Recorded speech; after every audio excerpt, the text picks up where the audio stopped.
میرے نبی پاک صلی اللہ تعالی علیہ وسلم رجب سے رمضان کے استقبال کی تیاری کرو. جب رجب کا مہینہ آتا تو آپ اللہم بارک لنا فی رجب و شعبان وبلغنا رمضان، یا اللہ ہمارے رجب شعبان میں برکت دے اور رمضان کا مہینہ ہمارے نصیب فرما. اللہم سلمنا لرمضان، اے اللہ ہمیں رمضان تک سلامتی کے ساتھ پہنچا دے. وسلمہ لنا، اور اسے سلامتی کے ساتھ ہم تک پہنچا دے. وتسلمہ منا، پھر ہمارے روزے اس میں قبول بھی فرما لے. اتنی جلد پہلے سے رمضان کا استقبال فرماتے. شعبان کا چاند خود دیکھنے کی کوشش فرماتے تھے، شعبان کے چاند کو خود دیکھنے کا اہتمام فرماتے تھے. اور چاند نظر آ جاتا تو روزہ رکھتے تھے.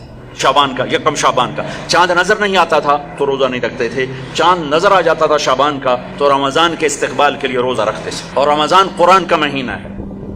شہر رمضان الذی انزل فیہ القرآن، رمضان کا مہینہ جس میں قرآن اترا. حالانکہ ہونا چاہیے رمضان کا مہینہ جس میں روزہ فرض ہوا. وہ آگے کہا فمن شہد منکم الشہر فلیصم، پھر جو مہینے کو دیکھ لے پالے تو روزہ رکھے. لیکن رمضان کا تعارف کیسے ہے؟ رمضان کا مہینہ جس میں قرآن کو اتارا گیا. رمضان کا تعارف قرآن سے ہے. یہ اشارہ ہے کہ یہ مہینہ قرآن کا ہے. اس میں قرآن اترا، اس میں تورات اتری، اس میں زبور اتری، اس میں انجیل اتری، اس میں صحف ابراہیم اترے، صحف موسیٰ اترے. لہٰذا امت کو خاموش پیغام دیا ہے کہ رمضان قرآن کے ساتھ گزارو. موبائل بند کر دو، لیپ ٹاپ بند کر دو، فیس بک بند کر دو، سوشل میڈیا بند کر دو، یہ ٹاک شوز بند کر دو، 1 مہینے کے لیے ٹی وی بند کر دو، اخبار بند کر دو. بس قرآن کے ساتھ بیٹھ جاؤ. مرد یا عورت قرآن کے ساتھ تلاوت بھی کرو اور پشت مقرر کر کے ترجمہ بھی پڑھو. بھائیو بہنوں، میرا درد ہے، میرا دکھ ہے، ہم قرآن سے بہت دور ہو گئے. ہم قرآن سے بہت دور ہو گئے. ہم نے قرآن رکھ لیا ہے صرف ختم پڑھنے کے لیے، فاتحہ پڑھنے کے لیے، یا کسی کی دکان کھلتی ہے تو یاسین پڑھنے کے لیے. ہم نے قرآن فال نکالنے کے لیے، ہم نے قرآن اموات پر پڑھنے کے لیے. یہ ساری باتیں کرو، لیکن قرآن کا موضوع تو ہدایت ہے. قرآن کا موضوع تو ہدایت ہے، اور ہدایت ملتی ہے قرآن پڑھنے سے. اور صرف پڑھنے سے نہیں، سمجھنے سے کہ اللہ کیا کہہ رہا ہے. میں یوں کہتا ہوں، اگر آپ کو سارے قرآن میں کوئی تکلیف ہو رہی ہے تو پورے قرآن میں ٹوٹل 89 80 جمع 9 99 89 صرف 99 دفعہ میرے اللہ نے کہا ہے یا ایھا الذین آمنو، اے ایمان والو. تو اللہ کیا کہہ رہا ہے؟ مجھ سے بات کرنے لگا ہے. یا ایھا الناس، پوری دنیا سے بات. یا ایھا الذین کفروا، کافروں سے بات. یا اہل الکتاب، عیسائیوں سے بات، یہودیوں سے بات. یا ایھا الذین ہادوا، یہودیوں سے بات ہو رہی ہے. لیکن یا بنی آدم، ساری دنیا سے بات ہو رہی ہے. لیکن اب کہتے ہیں نا یا ایھا الذین آمنوا. تو اس کی مثال ایسے جیسے آپ سب بیٹھے ہوئے. اب کتنے بیٹھے؟ میں کہتا ہوں بھائی نواز صاحب ذرا میری بات سنیں. میں ان کو یہاں بلا لیتا ہوں، یوں بات شروع کر دیتا ہوں. اب سب کے دل میں آئے گا کوئی خاص بات ہے، تو خاص بات ہو رہی ہے نا، خاص بات ہو رہی ہے. میرا رب قرآن کے 30 پاروں میں، میں قربان جاؤں کتنے تھوڑے ہمیں اللہ نے حکم سنا ہے، صرف 89 دفعہ اے ایمان والو، اے ایمان والو، اے ایمان والو، اے ایمان والو. اس کے بعد اللہ کیا کہتا ہے؟ اللہ کے واسطے اتنا تو پڑھ لو کہ اللہ تو کیا کی جانا ہے 10. اور اس میں ہر دفعہ نیا حکم نہیں ہے، ایک ہی حکم کئی دفعہ آیا ہے.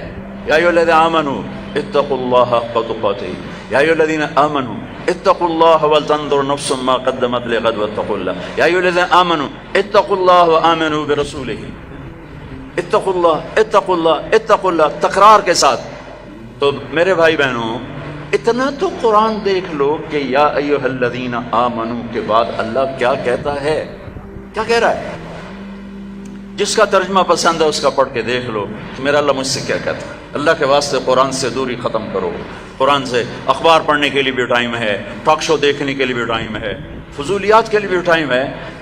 کرو، آدھا گھنٹہ نکال لو، آدھا گھنٹہ، 15 منٹ، 10 منٹ، چلو ایک آیت. تو میرے بھائی بہنوں، اس مہینے کو قرآن کا مہینہ بناؤ. فمن شہد منکم الشہر فلیصم، مہینہ آ گیا، روزہ رکھو. فمن کان مریضا علی سفر فعدۃ من ایام اخر، مریض ہو سفر میں ہو بعد میں رکھ لو. ایک لفظ اور ہے وَلِتُكْمِلُ الْعِدَّةَ، اس مہینے کو مکمل کرو، پورا کرو. لیکن لفظ ہے کمال. کمال کا کیا مطلب ہوتا ہے؟ صفات میں پورا کرنا. تمام کا کیا مطلب ہوتا ہے؟ اجزاء میں پورا کرنا. روزے کو کمال تک پہنچانے کے لیے 4 چیزوں کو چھوڑنا ہوگا. 4 چیزیں اگر ہیں، نہیں ہیں تو مبارک، ہیں تو چھوڑنا ہوگا. میرے نبی نے فرمایا جو شراب پیتا ہے اس کا روزہ اوپر نہیں جاتا ہے. تو اگر کسی کو عادت ہے توبہ کرے. پھر شرابی تو تھوڑے ہیں، جو ماں باپ کا نافرمان ہے اس کا روزہ اوپر نہیں جاتا ہے، یہ بہت زیادہ ہیں. ماں باپ کی نافرمانی تو جنگل کی گھاس کی طرح پھیلی ہوئی ہے. شاید ہی کوئی خوش قسمت ماں باپ ہوں گے جن کی اولاد ان کی آنکھوں کی ٹھنڈک ہوگی، ورنہ آج کل اولاد سینے کا کانٹا بنے ہوئے ہیں اور کانٹے کی طرح چبھے ہوئے خنجر کی طرح کاٹ رہے ہیں. ماؤں کو روتے دیکھا ہے، تڑپتے دیکھا ہے، ماں باپ کو. مجھے ایک باپ کہہ رہا ہے، باپ میرے علاقے کے ذمہ دار فوت ہو گئے، پرانا تعلق، میرا پتر اگے سڑتا پہ ہوئے تو میں دعا نہ کرے سا بچ کر. ہاں میرے سامنے بیٹھ کے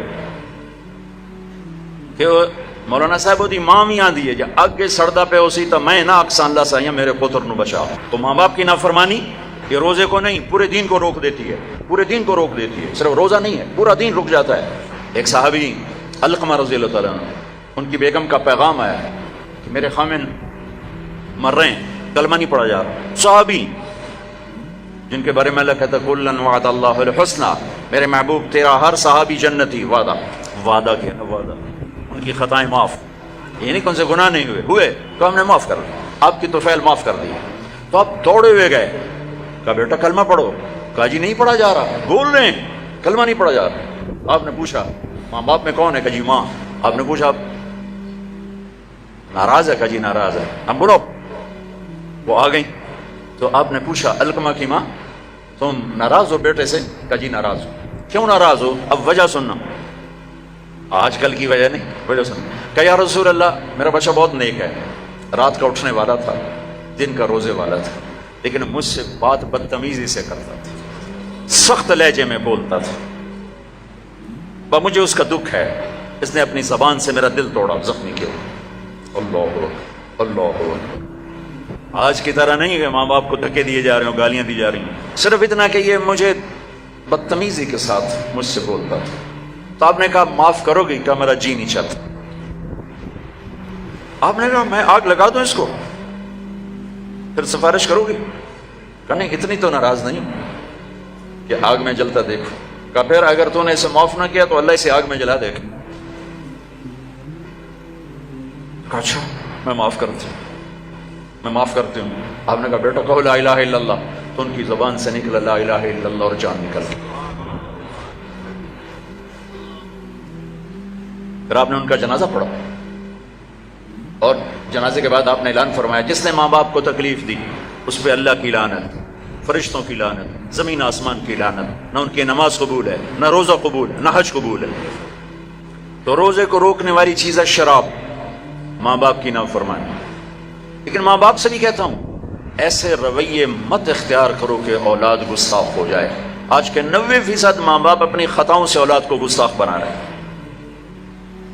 انہیں پتہ نہیں ہے کہ اولاد کو لے کے کیسے چلنا ہے.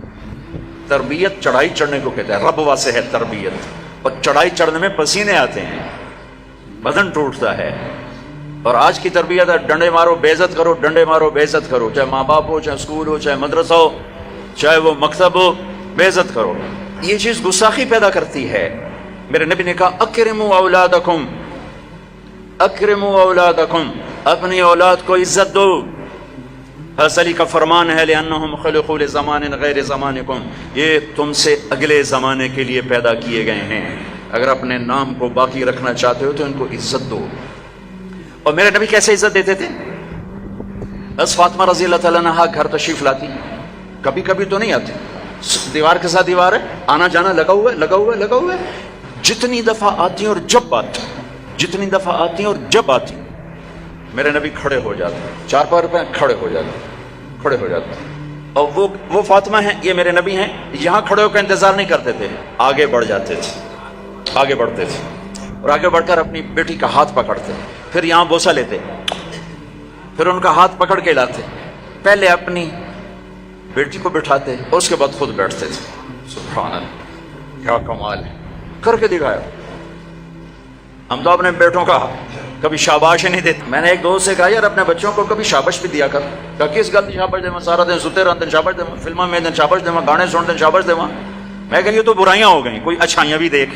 اچھائیاں بھی ہوں گی, چونکہ ہر انسان کے اندر نیگیٹو تار بھی ہے, پازیٹیو تار بھی ہے. تو ان کی اچھائیوں کو واہ واہ کرو, وہ برائیاں خود چھوڑتے چلے جائیں گے.